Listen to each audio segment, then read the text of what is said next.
మాజీ మంత్రి చేగుండి హరిరామ జోగయ్య ఒక్కసారిగా ప్లేట్ ఫిరాయించారు.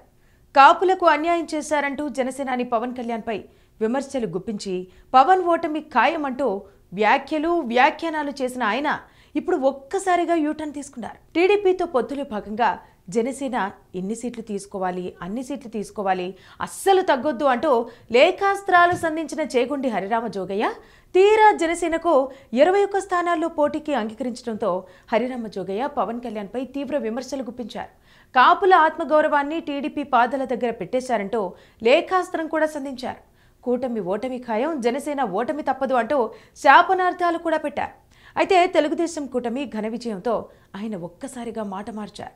పవన్ కళ్యాణ్పై ప్రశంసల వర్షం కురిపించారు. వైసీపీ ఓటమికి జగన్ ప్రజా వ్యతిరేక విధానాలు కారణమన్న చేగుండి హరిరామ జోగయ్య టీడీపీ కూటమి విజయానికి జనసేన అధినేత పవన్ కళ్యాణే కారణమంటూ ప్రశంసలతో ముంచెత్తారు. ఈ ఎన్నికల పోటీలో man of the match Pawan కళ్యాణే అంటూ ఆకాశానికి ఎత్తేశారు. కేవలం పవన్ కళ్యాణ్ వల్లే తెలుగుదేశం కూటమి ఘన విజయం సాధించిందంటూ పొగడ్తల్లో ముంచెత్తారు.